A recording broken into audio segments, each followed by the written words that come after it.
Y'all, I used to spiral so hard when I didn't think I had the answers, when things were uncertain. Y'all know what I do instead? I think, I pause, I stretch, I breathe, I take a walk. Can y'all relate? Can y'all relate to spiraling? So today I want to talk about what triggers spiraling in me. Maybe you could be able to find yourself in this too, and what I do instead. So first, I started spiraling because I would be thinking in my mind, oh, you're not where you want to be. Oh, you're not doing this, you're not doing that. Sometimes I had a timeline, and I've talked about this in previous videos, you guys, where I thought, oh, I'll just do this thing, it's going to go boom, boom, boom. And it did not go like that. And that would send me into a mini panic attack, right? Sometimes it would be listening to other people's opinion about my life. I talked about this in previous videos. Sometimes other people's concern can cause you to doubt yourself, to start spiraling, right? I know it did for me. Scrolling social media, comparing my life to the next person's life, right? What does the spiraling feel like for me is what I want to answer next. For me, it would be more shallow breathing, not necessarily a strong panic attack, but just my breathing changed. When I tense up, like you just your shoulders slowly inch up, inch up. You don't realize it until you relax, but it can cause you to become real tense. I know it does for me. I have to go get like a technique called dry needling, where these trigger points had been in my body for a long time because of stress. My neck will get stiff. Listen, it's not fun because after the spiral, all of those things are happening, and now I have to try to relax. So what do I do now? I try to set my timer with a reminder to breathe. Deep breathing, I'll do 4-7-8 breathing. Sometimes I just sit there and just breathe normally, just catch my breath. Stretching is a good way and something I do now so that I don't spiral, right? Listen, you have to interrupt this spiraling. And it made me think of one of my favorite characters in the Bible, and that would be Esther. Esther, when I think about not spiraling, I think about Esther because she didn't rush into action when she knew something was wrong. She prepared, she paused, she asked people to pray for her. She did everything except spiral. Me, in Esther's position, honey, I would have been spiraling. Okay, I probably would have messed up the whole plan because I may have went into a panic. Anyway, Esther's story is found in the book of Esther, chapter 4 and 5 is what I'm going to look at. But Esther ends up becoming the queen after Vashti, who was the previous queen, ends up not the queen anymore, really because she told the king no, which that's controversial, right? Like he wanted her to come show herself in front of a crowd of people. They were having a party, and she was just like, no. And really, it wasn't the king's idea. It was the people around him who was like, "Oh, well, if she can tell you no, the other wives will start saying no. What's going to happen?" And so he ends up saying, "Okay, I'm going to search for a new queen." He gets rid of Vashti, and now you have Esther, who is an orphan raised by like her uncle or her cousin. I think Mordecai. I think he may be a cousin.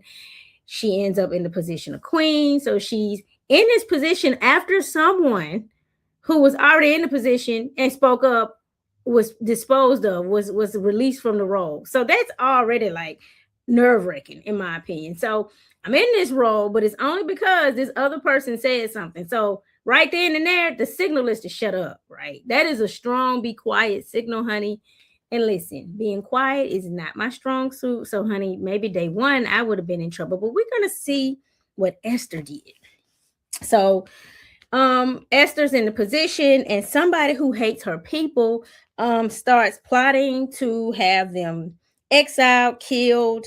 It's a lot going on in the story. So her cousin Mordecai, who raised her, who ultimately really raised her to the point where she got in this position, he ended up fasting. Everybody starts telling Esther like Mordecai is fasting, honey. He ripping his clothes, sitting in ash. What we supposed to do?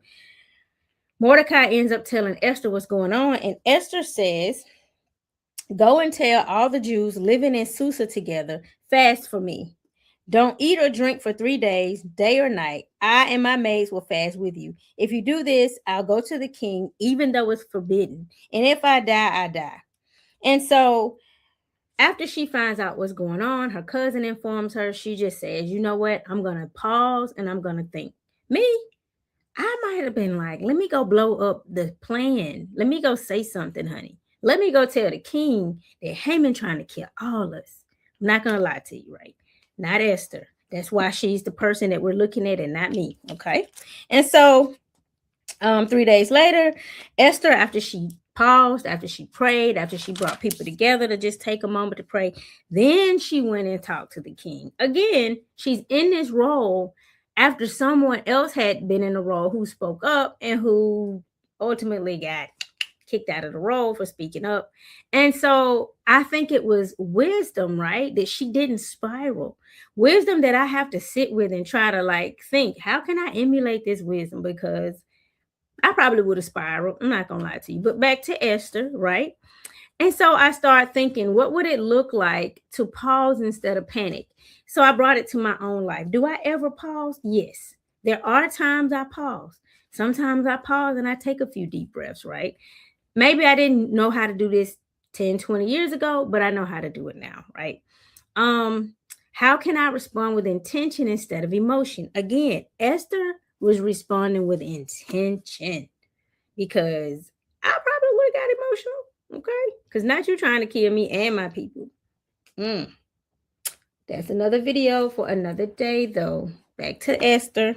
So she ends up, going to the king. Hey, I want to throw Haman this lavish party, whatever, whatever. So even though she went to the king said, come and ask me whatever you want, even up to half the kingdom, boo. It's you.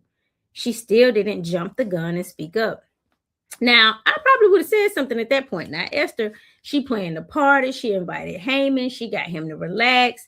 The king was in on it. Everybody was kicking it. This Kiki. I don't know. She is really calm. Um, anyway, so she didn't react. She responded strategically with prayer, right? Not every situation needs an immediate reaction. Okay, I'm guilty, right? Sometimes, oftentimes, I immediately react, even if it's just a thought. And what Esther is teaching us in this particular clip of her story is that that's not always useful. That's not always what's needed. And that's not always the most helpful thing you can do, right? So she throws a party. She invites him again for another party before she blasts this craziness that Haman is plotting. She just kept being patient, right? Composure is power. Now, this is something, again, I am working on, okay? Because not me being composed, honey, in the face of all this death. Yes, composure is powerful, right? And so it got me to thinking, what wisdom can I share? Well, the first thing I was taking from this is I don't have to follow every thought I have. Like I can have a thought and I can let the thought roll. I don't have to respond. What about you? Right? Is it one of those you don't need to respond to everything? Okay. Another thing is peace is a practice, not a personality trait. Peace is a practice. It is not a personality trait. Okay, so I'm an ambivert, right? So that's 50% extrovert, 50% introvert. People think I'm just an extrovert. I'm not. I'm 50-50. And the part of me that's more extroverted, though, is the part of me that most people think I am all the time. And I've been, oh, you talk too much, you loud, you this, you that. 50% of the time, maybe. And it started to make me feel like, man, I just don't have, a personality that's in peace and blah, blah, blah. That's not true. It doesn't matter your personality type. It doesn't matter what people labeled you. You can still learn how to walk in peace. You can still cultivate peace. Peace isn't an outward thing, it's an inner thing that you cultivate over time, right? Peace is when you anchor to God and you just put that anchor there. You steady yourself, you still yourself, you breathe. For me, it's journaling. I always talk about a journal that I created for you guys, but a journal, right? Peace is not a personality trait. It is something, a practice that you can cultivate over time, right? I just wanted to say that a few times because sometimes it depends on, where you come from, what was spoken over you. You'll think you don't know how to be peaceful when, yeah, you just need to practice peace. The bottom line, Esther did not overreact, honey. She was so calm. Okay. So as I read her story, I reflect on that. In what ways can I practice not overreacting, especially immediately in the moment? Even if it's a practice as simple as just take a deep breath and count to three,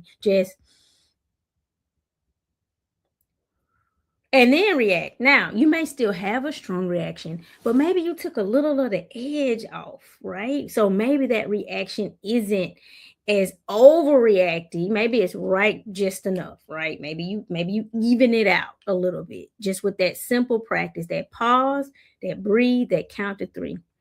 Anyway, I want to hear from you. Drop it in the comments. Is peace something that you have been working on? Do you cultivate peace as a regular habit? Is it something you like to know more about? Hey, we can do a whole series about peace because that is one practice that takes work, honey. Takes work because things are going on outside of you. You cannot control, but you can control pausing. You can control your reaction only. You can control taking some deep breaths. Trust me.